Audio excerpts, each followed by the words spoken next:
اعوذ باللہ من الشیطان الرجیم بسم اللہ الرحمن الرحیم اللہم صلی علی سیدنا مولانا محمد وعلی آلہ وصحبہ وبارک وسلم۔ حکمہ قدیم کا انسانی صحت پر فکر و فلسفہ کے ساتھ میں ہوں حکیم عامر شہزاد ڈسکا سے۔ ناظرین اکرام، میں حکمہ قدیم کے قوال اور ان کی تفصیل آپ کی خدمت میں عرض کرتا ہوں اور کرتا رہوں گا۔ ان کے مالیاتی رجحان کو بھی، ان کے دلچسپ واقعات بھی اور ان کے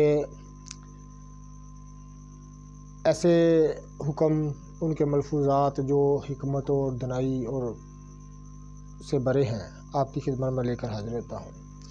اس نشست میں ایک ایسے انسان کا ذکر کرنے جا رہا ہوں اور تھوڑی سی انشاءاللہ تعالیٰ تفصیل کے ساتھ میں گفتگو کروں گا۔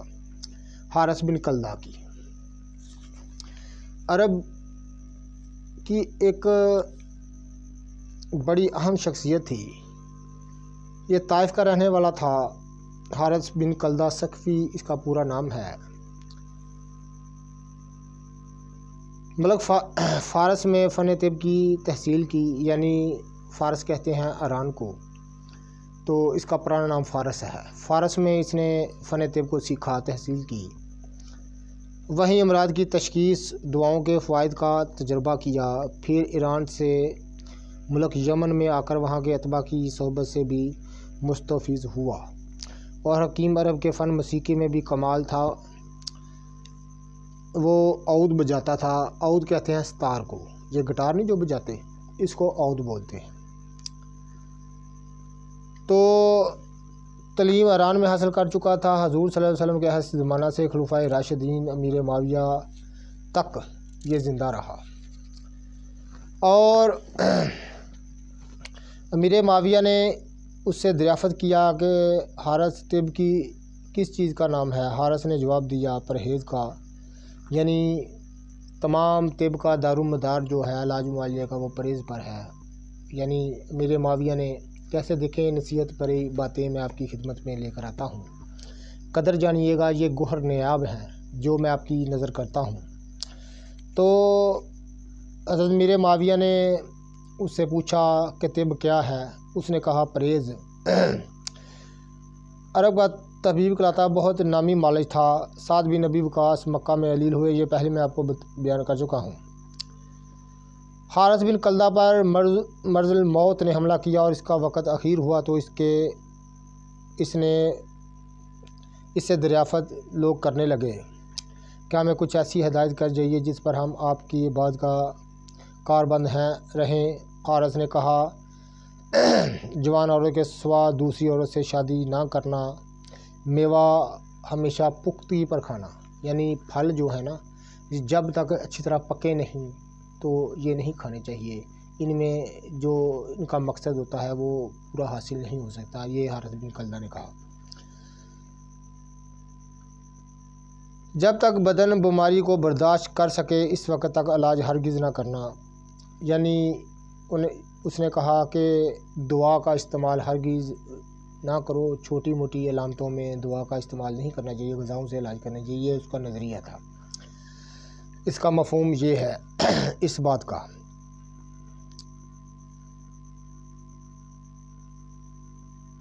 دن کا کھانا کھاتے ہی ذرا لیٹ رہنا اور رات کا کھانا کھا کر چہل قدمی کرنا، یعنی دوپہر کا کھانا کھا کر کچھ لیٹنا، جس کو ہم کلولہ بولتے ہیں، وہ کر لینا چاہیے، اور رات کا کھانا کھا کر کچھ چہل قدمی کر لینی چاہیے تاکہ جو غذا ہے وہ معدے کے نچلے حصے میں چلا جائے جہاں سے اس نے ہضم ہونا ہے۔ وہ کہتا تھا کہ دعا کے استعمال سے حتیل مکان بچتے رہو، اگر ضرورت سے مجبور ہو کر استعمال کرنا پڑے تو اسی وقت تک استعمال کرو جب تک ضرورت ہے، بلا ضرورت دوا کھانا بھی مرض پیدا کر دیتا ہے۔ یعنی اس نے کہا اگر دوا کھانا بھی ہو تو اس وقت کھاؤ جب تمہیں خاصی ضرورت ہو، تو جب ضرورت پوری ہو جائے تو دعا کو ترک کر دو، یعنی چھوڑ دو۔ تو دعا کا یوں ہی استعمال کرتے رہنا بھی کوئی مرض پیدا کر دیتا ہے۔ تو